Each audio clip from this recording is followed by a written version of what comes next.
Okay, this will be the final video, I think.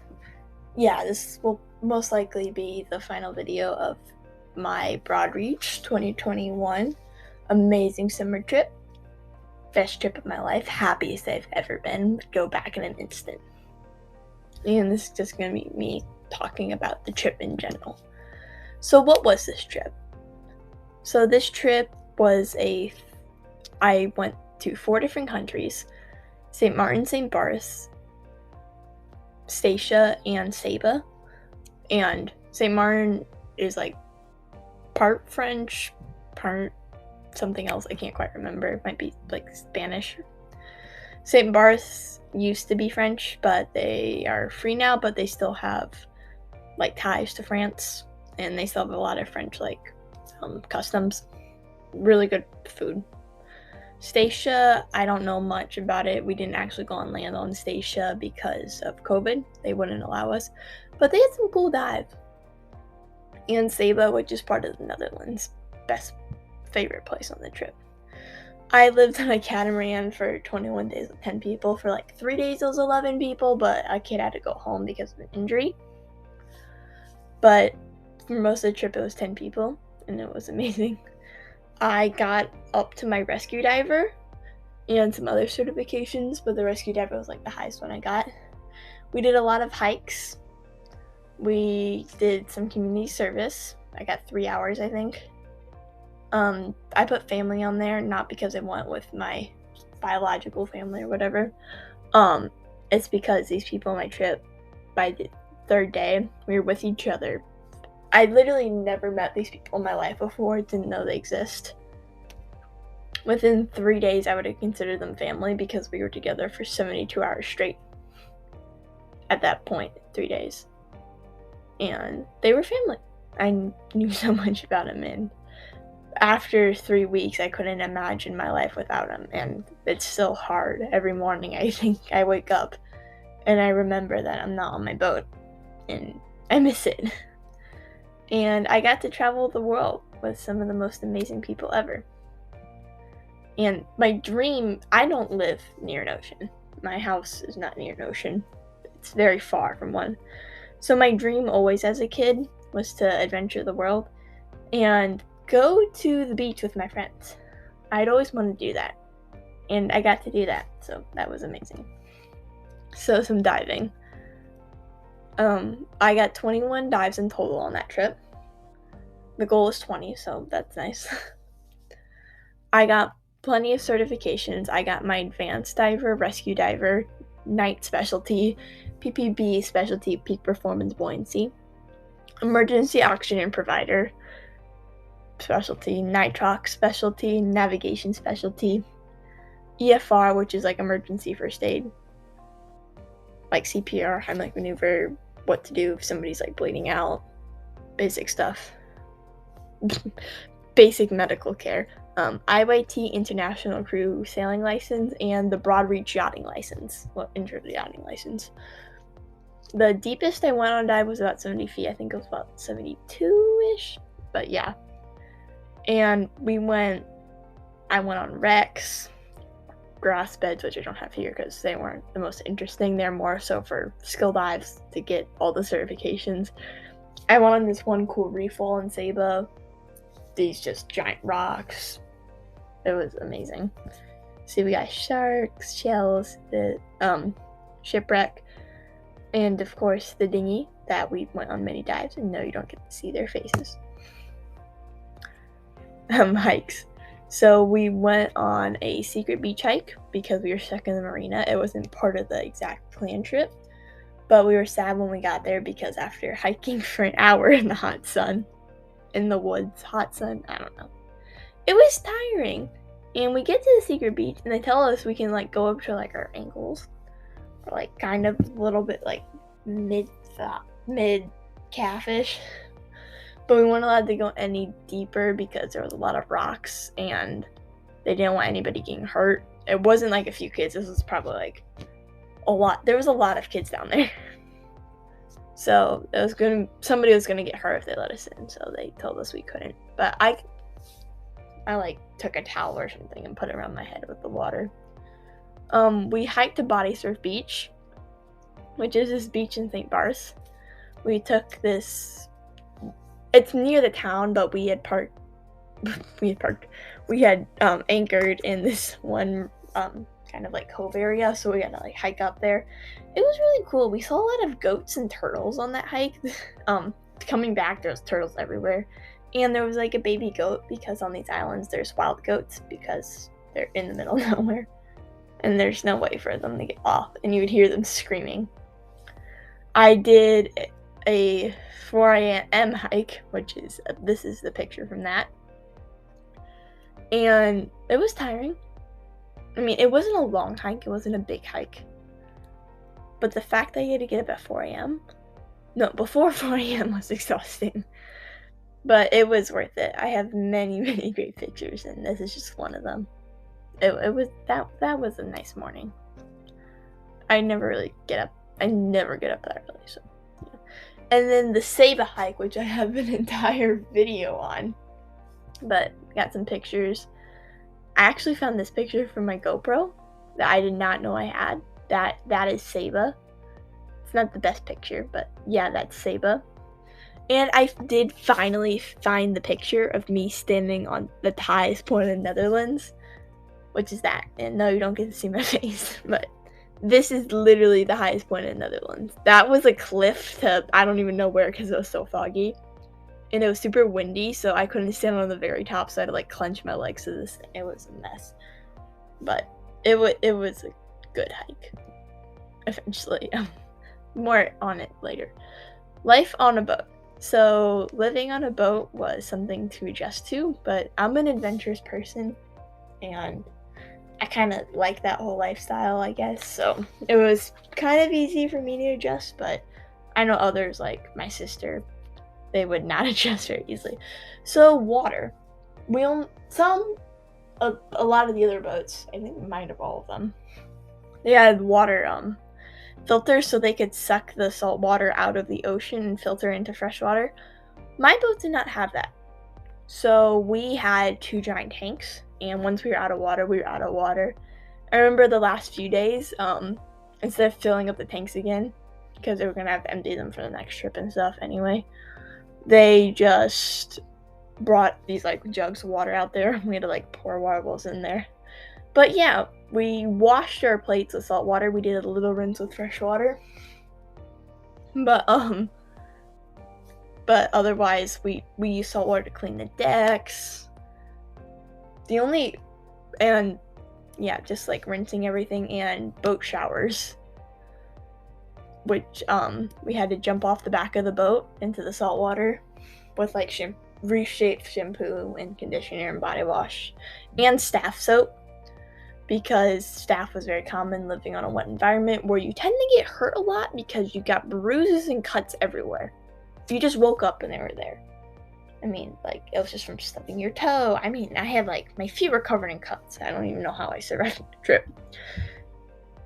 But the only thing they're like, just don't worry about it, drinking water, because we were in the hot sun all day, so like drink as much as possible. Cramped spaces. And always together. Well, yeah. Cramped spaces. I was lucky enough, there was only one other girl student or camper on my boat. So in our cabin, we each got our own bed. But I remember on the other boat, one of the other boats, there was 4 girls per room. So they pretty much just had one giant bed, and all their stuff went on there. I know the boys on my boat, there was like 3 of them per these tiny little rooms. Mind you, these beds were like barely beds. They were barely like a seat. And they were just cramped. And it's a very tight space always. Like, you're always cramming in somewhere. So you get used to each other pretty quick. You're pretty much always on top of each other. Always running into something. And you're always together. So you get pretty close real quick. I mean, they're family at this point. You sleep outside. So because the cabins are so small, and you pretty much sleep outside. If you see, this is my exact boat actually, and if you see where we're sitting on, you can't see it really well, but those are trampolines right behind us. Oh no. Trampolines right behind, they're called trampolines, they're just these big net things, And I remember the first few nights, and I did it later, but it gets super windy sometimes. You get to sleep on those nets, and they're super comfortable, and you can look up, and it's just a sky full of stars. A sky full of stars, and I remember the very first night specifically, you could see the Big or Little Dipper. I can't remember which one. I think it was the Little Dipper. So bright in the sky, like right centered. It was amazing. It was something out of like a fiction book or something. It's hot. It gets really hot on these trips.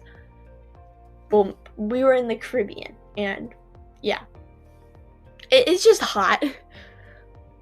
You're always near the ocean, so pretty much you go swimming every day. There's no doubt about that. You're getting in the water every day.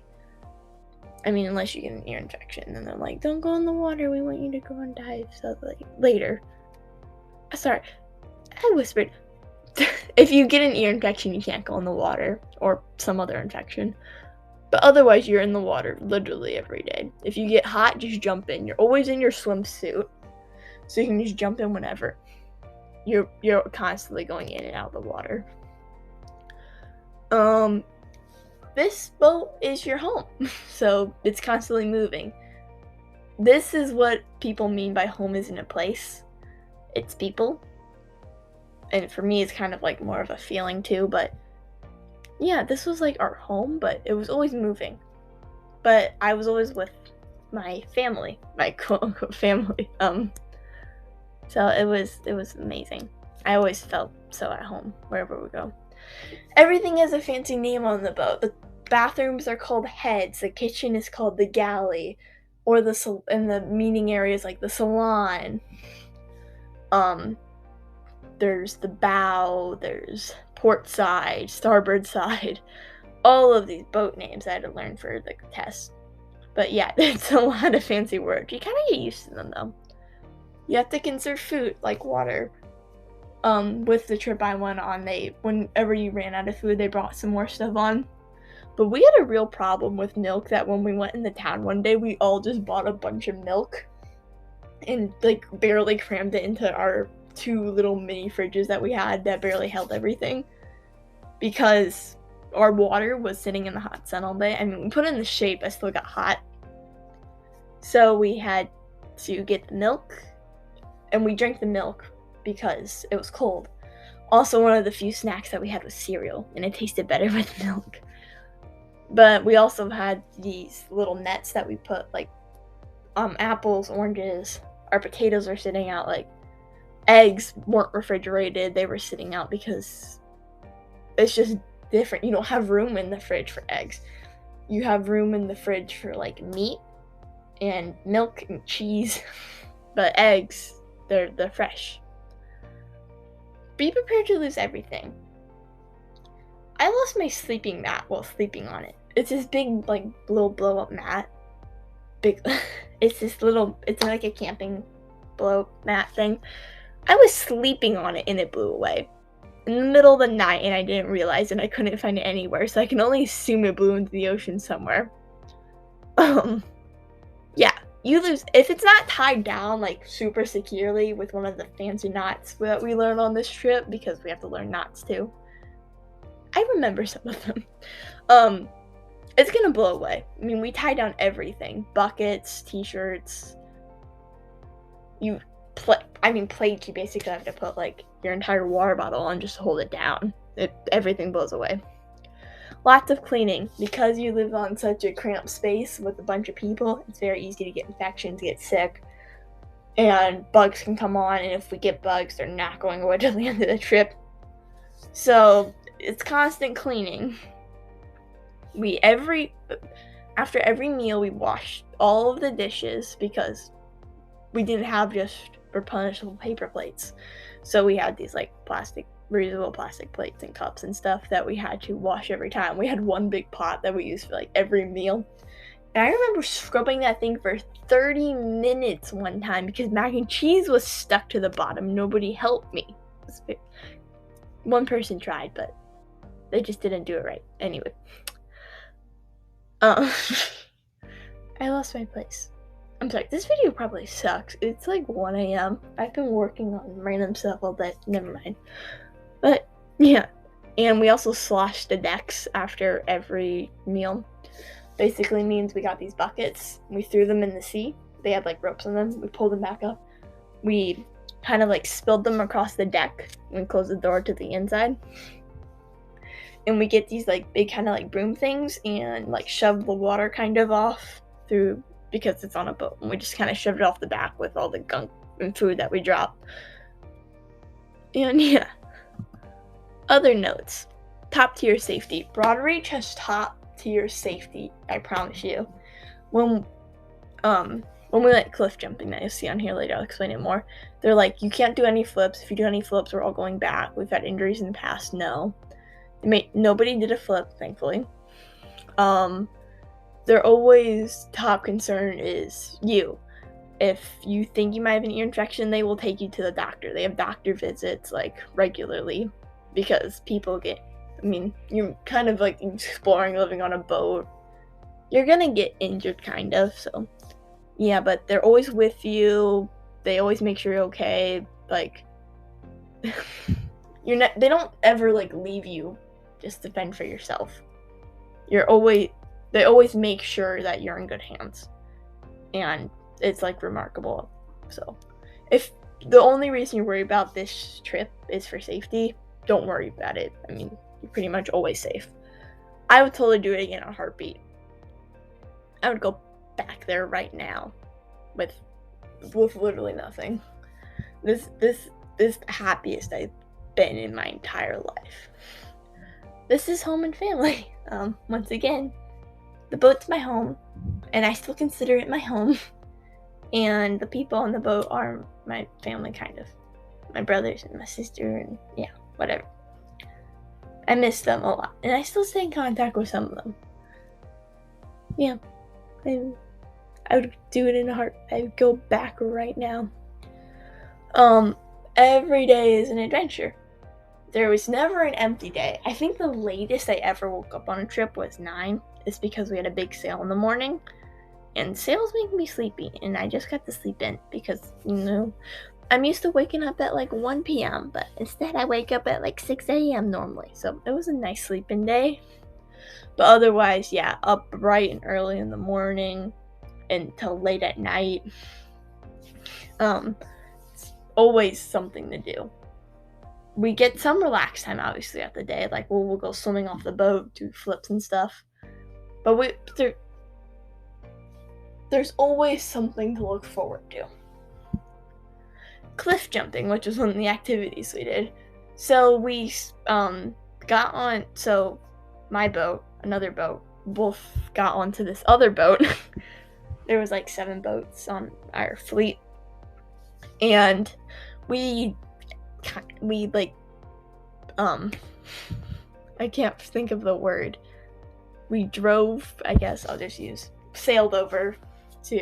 we motored over to this one little like rock area, which is a cliff jumping place they always go to because it's like the rock like curves in from the bottom, so you can't really hit anything.